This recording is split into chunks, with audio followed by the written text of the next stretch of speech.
কাছে ক্ষমা চায়, আমি আল্লাহকে ডাক দেয়। যখন বান্দা আমারে ডাক দেয় অসহায় অবস্থায় লজ্জায় পড়ে, আমি আল্লাহ যদি সাড়া না দেই, কে সাড়া দিবে? আল্লাহু আকবার। ওয়া মান ইয়াগফিরুয যুনুবা ইল্লাল্লাহ। আল্লাহ বলছেন, আরে আমি ছাড়া তোমাদের গুনাহ মাফ করার কে বা আছে? আল্লাহ। বাজা বাজা হারাজ হস্তি বাজা, ই দরগাহে মা দরগাহে না উম্মিদিনিস, হাজার বার তওবা শিকস্তি বাজা বাজা। আল্লাহ সর্বদা ডাকেন, বান্দা আসো, হাজার বারও যদি তওবা ভেঙে ফেলো কোনো অসুবিধা নাই, আবার একটু এসে দেখাও না, আমি সারা জীবনের গুনাহ মাফ করে দিব।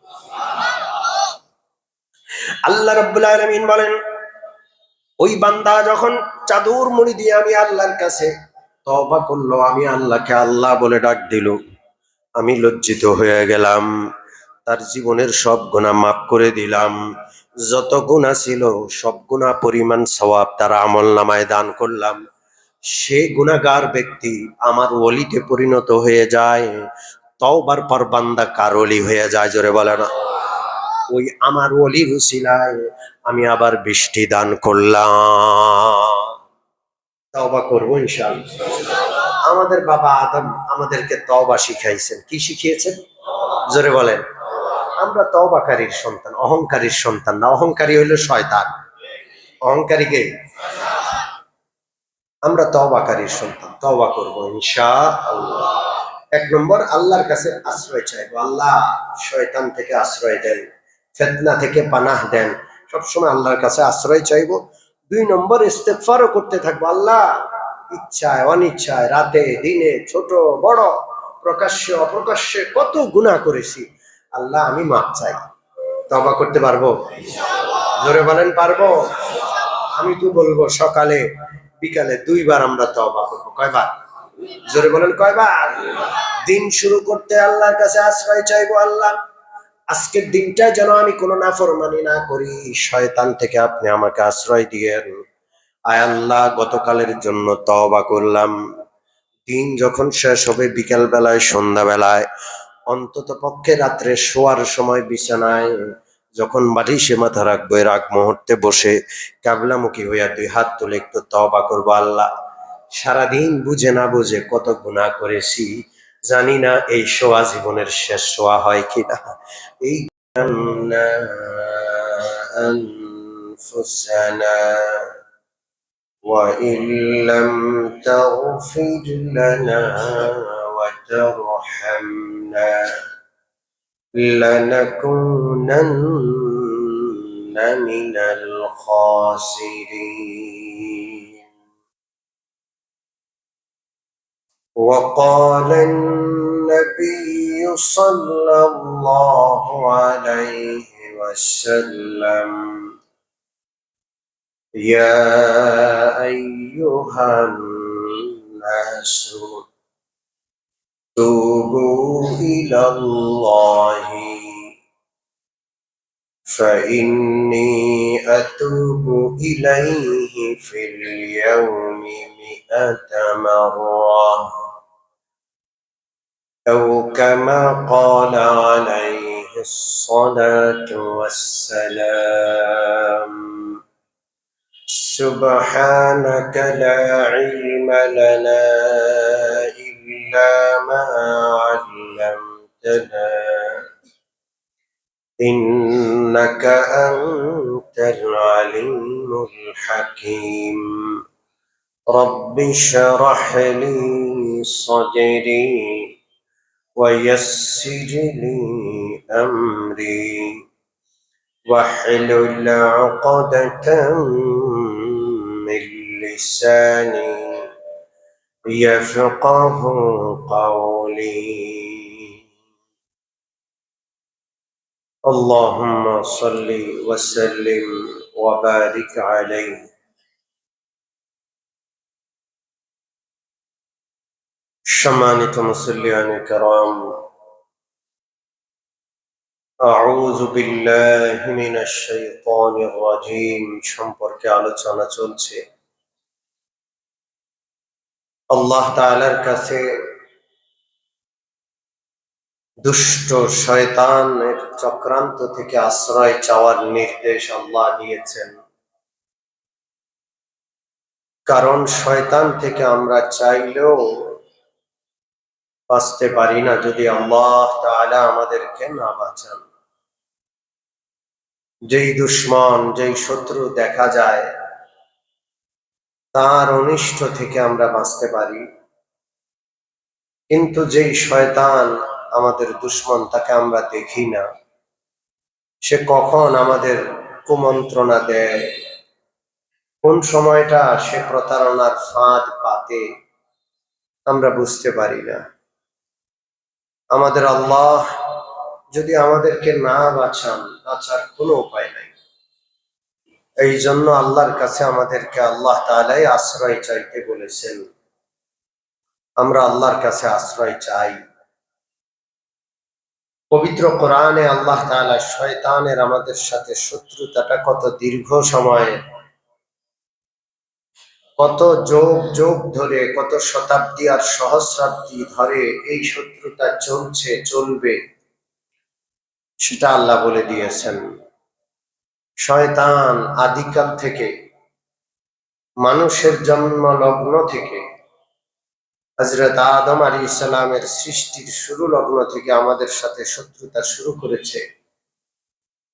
আর কিয়ামত পর্যন্ত শয়তানের শত্রুতা চলতেই থাকবে। একটা মুহূর্তের জন্য শয়তান বসে নাই। শয়তানের বিশাল বাহিনী আছে, শয়তানের একটা রাজত্ব আছে, রাজ সিংহাসন আছে, যেখানে বসে শয়তান তার রাজত্ব পরিচালনা করে।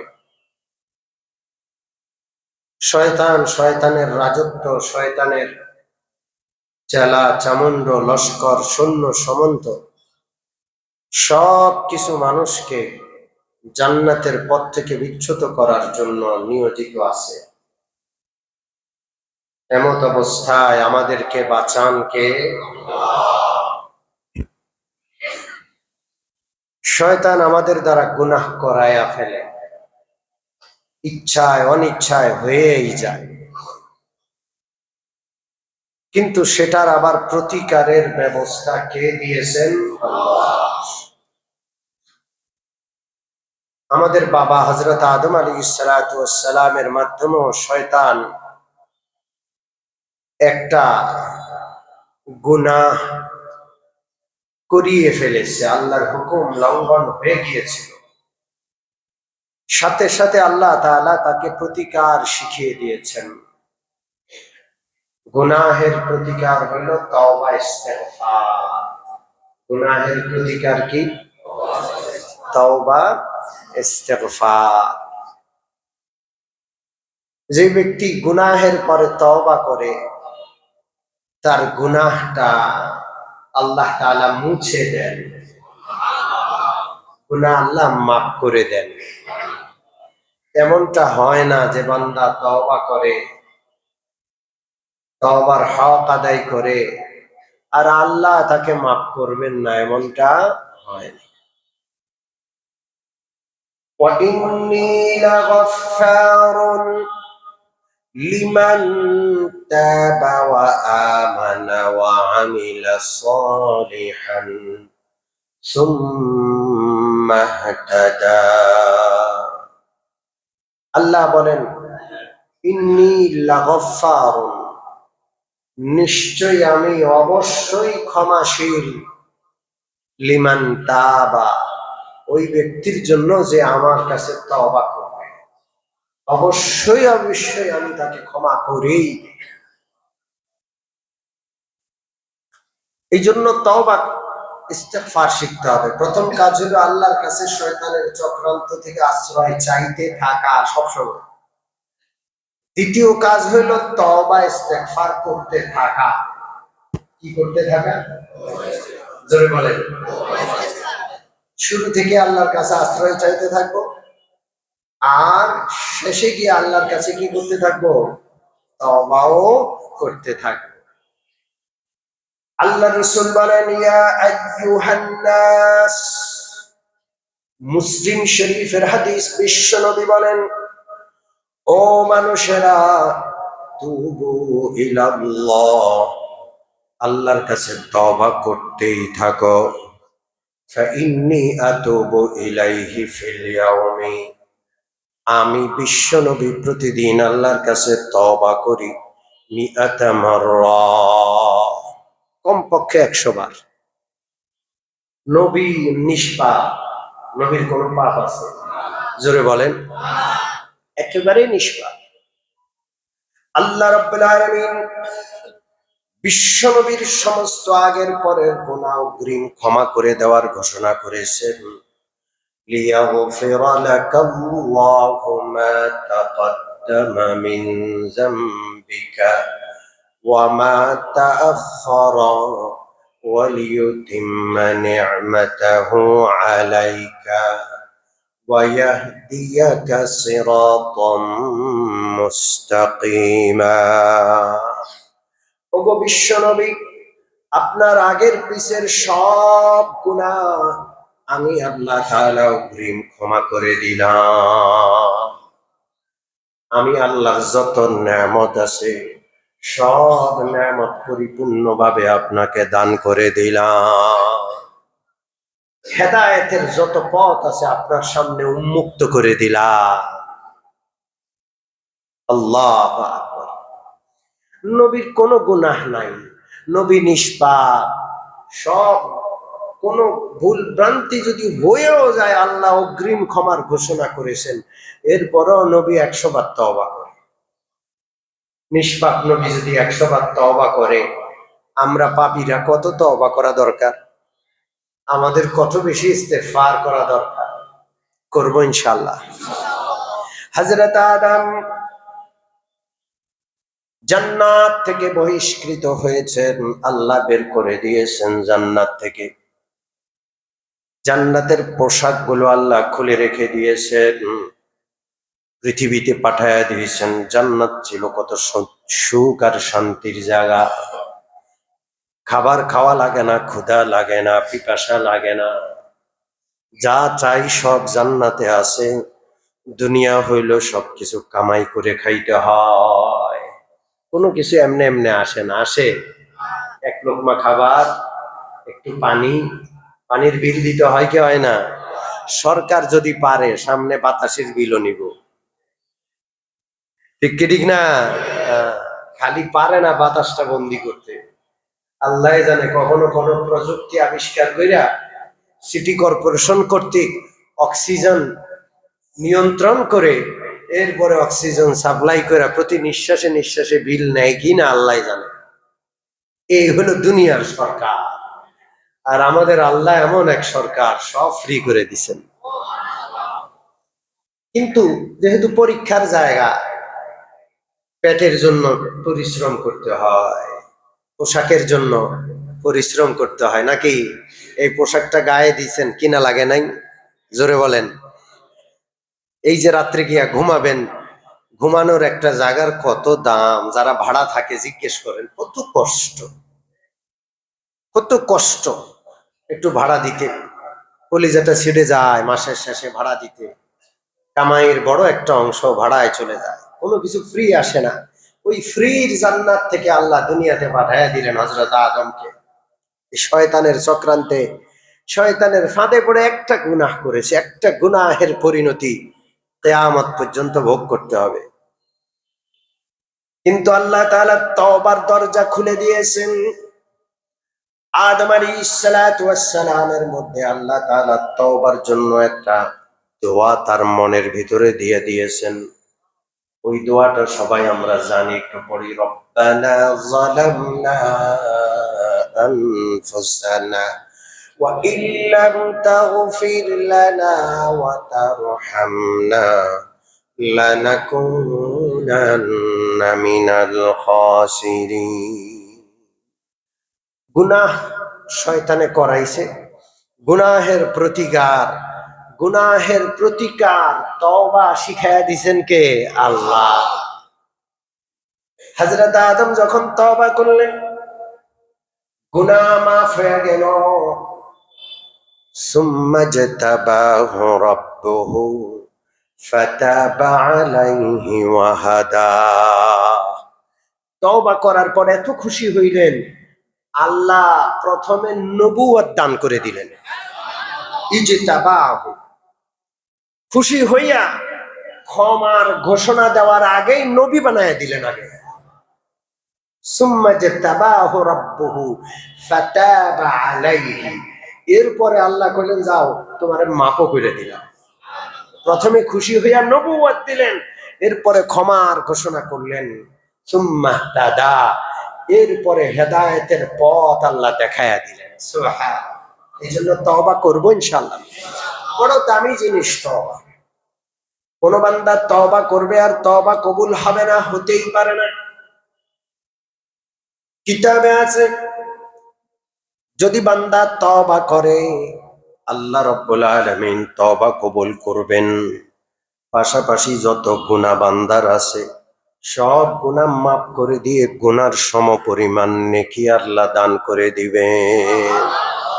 ইল্লা মান তাবা ওয়া আমানা ওয়া আমিলা সালিহান ফাউলাইকা ইউবাদদিলুল্লাহু সাইয়্যাতিহিম হাসানাত।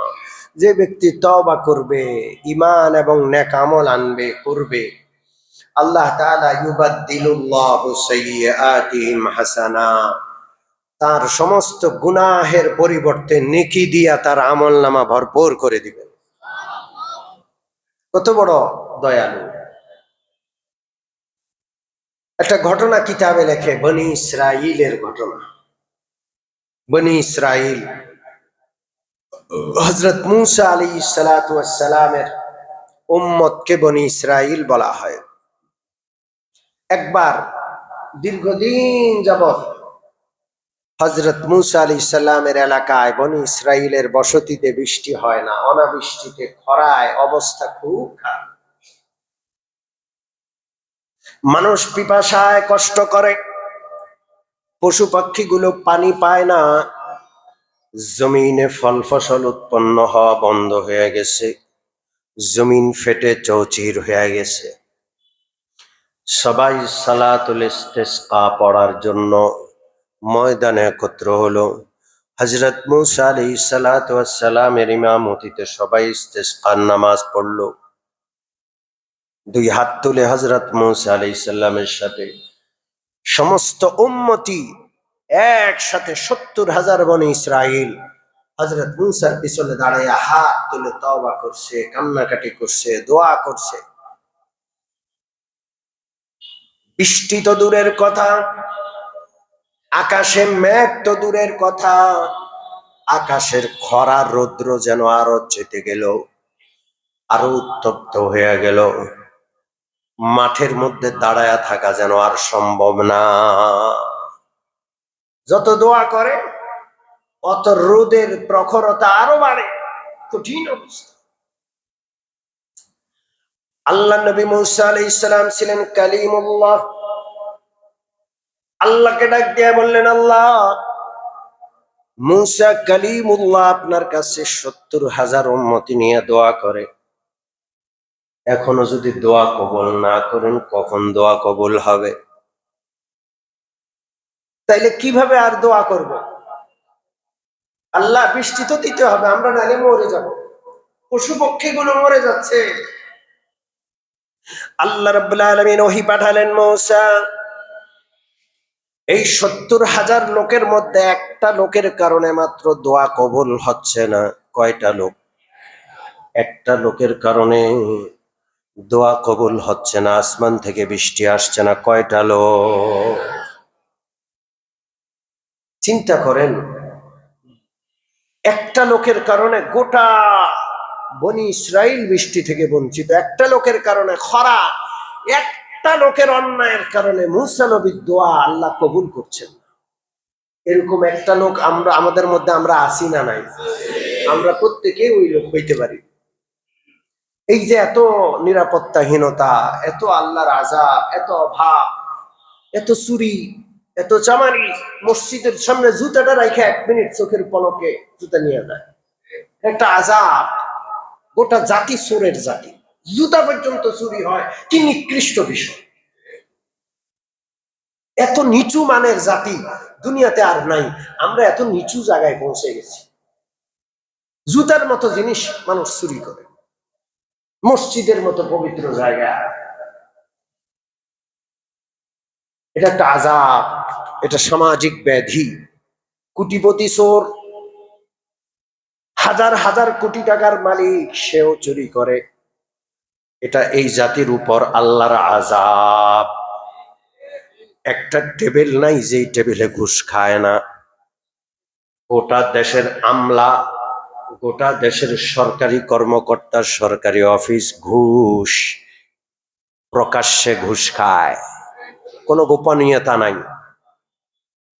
প্রকাশ্যে সিন্ডিকেট, ঘুষের সিন্ডিকেট, সুদের সিন্ডিকেট, চাঁদাবাজির সিন্ডিকেট, সারা দেশ। এগুলো সব আল্লাহর আযাব। এগুলো কার নাফরমানির কারণে? আমার নাফরমানি। নবীর দোয়া কবুল হচ্ছে না। আল্লাহ তাআলা বললেন, মূসা, ৭০,০০০-এর বিশাল জনসমাগমের মধ্যে একজন মানুষ আছে যার কারণে আজকে বৃষ্টি হচ্ছে না। ৪০ বছর যাবৎ সে আমার অবাধ্যতা করে যাচ্ছে, কখনো আমি আল্লাহর কাছে তওবা করে ফিরে আসে না। ওই লোকটারে এখান থেকে উঠে যেতে বলেন। সে যদি চলে যায়, সাথে সাথে আমি আল্লাহ বৃষ্টি দান করব। ওরে উঠে যাইতে বলেন। ও এখানে আছে, ওর কারণে বৃষ্টি হচ্ছে না।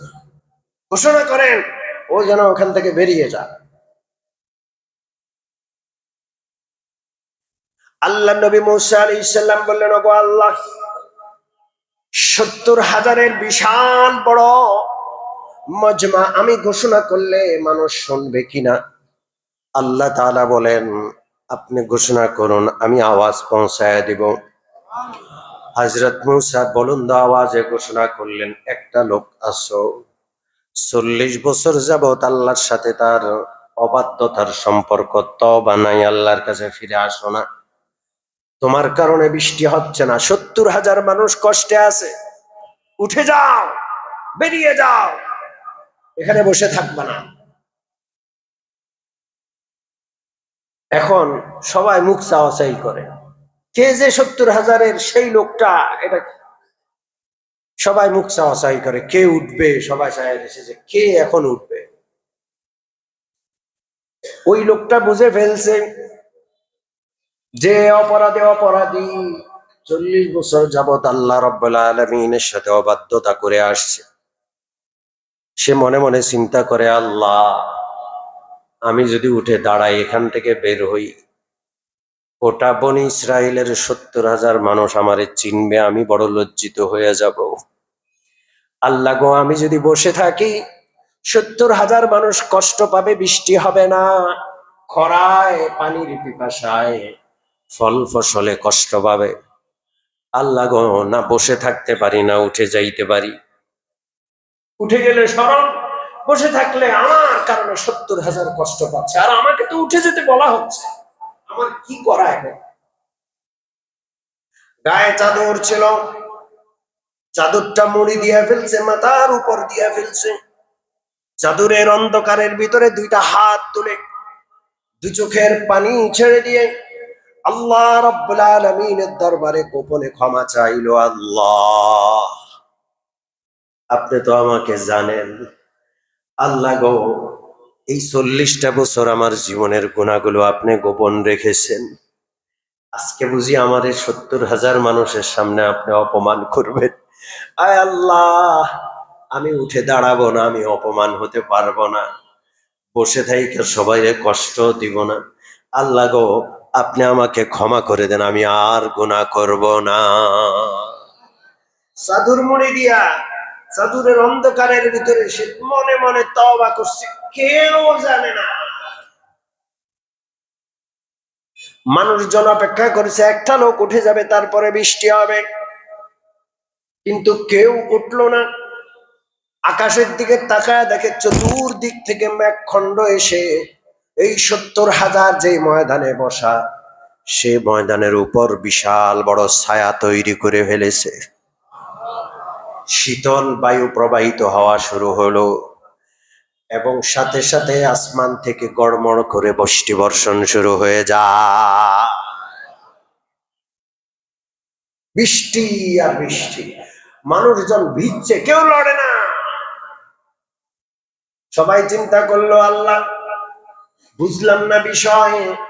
আপনার নবী মূসা ঘোষণা করলেন একটা লোক উঠে যাবে, এরপর বৃষ্টি হবে, কেউ তো উঠলো না, বৃষ্টিও হচ্ছে। ওই গুনাহগার বান্দাকে তাও জানলাম না, আর সে উপস্থিত, বৃষ্টি কেন হলো তাও বুঝলাম না। হযরত মূসা আলাইহিস সালামকে উম্মতিরা জিজ্ঞেস করলো, হুজুর বিষয়টা বুঝলাম না, হলোটা কি আসলে, বিষয়টা কি, ঘটনাটা কি, রহস্য কি? কেউ উঠে গেল না, আবার বৃষ্টিও হয়ে গেল। আল্লাহ নবী মূসা আলাইহিস সালাম আল্লাহ রাব্বুল আলামিনের কাছে হাত তুলে দোয়া করলেন, আল্লাহ রহস্য উন্মোচন করে দেন। উম্মত বিষয়টা জানতে চায়, যেহেতু আমি ঘোষণা করেছি, আমার ঘোষণা অনুযায়ী কেউ উঠলো না, তাহলে বৃষ্টিটা হলো কিভাবে? বনি ইসরাইল আবার দুষ্ট জাতি, যে কোনো কথায় খুঁত ধরতে ওস্তাদ।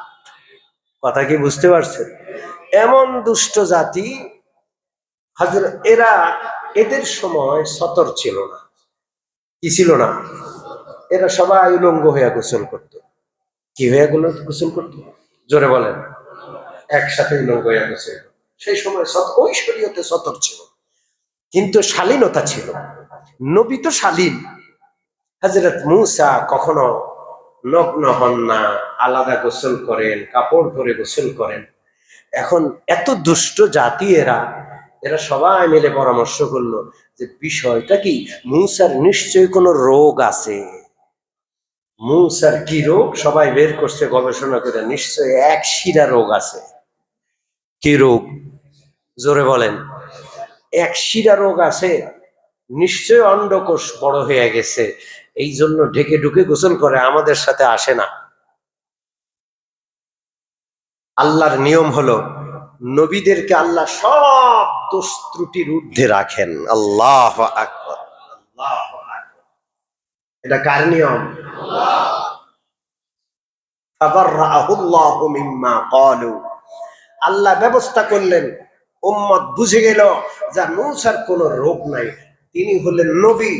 নবী হইলেন সর্বোচ্চ পৃথিবীর শালীন ব্যক্তি। আল্লাহু আকবার। আজকে সুশীল শব্দটারে নষ্ট করে ফেলেছে।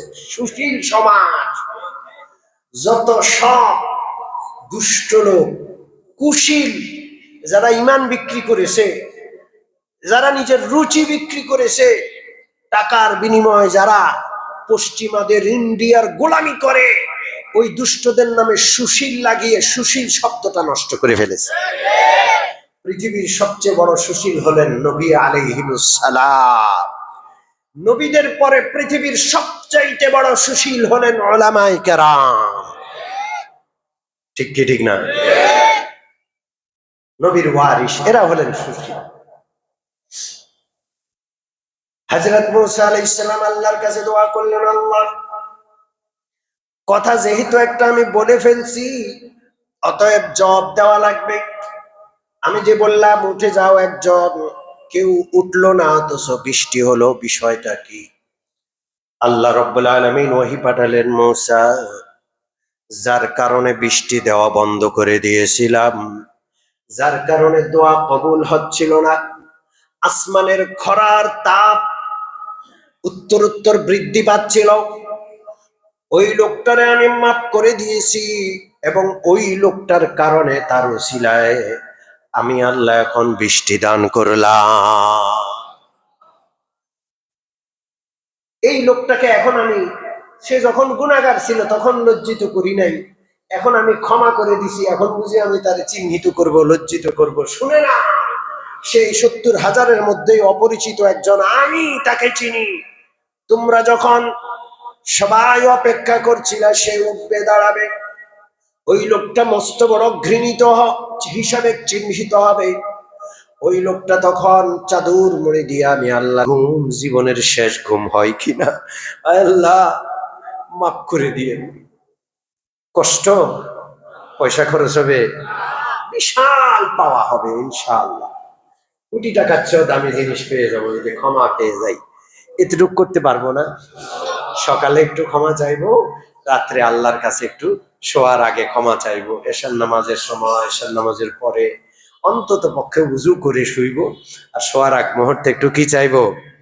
ক্ষমা চাইবো। রাজি আছি? আল্লাহ আমাদেরকে তওবাকারী হিসাবে কবুল করেন। আমিন। ওয়া আখিরু দাওয়ানা আলহামদুলিল্লাহি রাব্বিল আলামিন।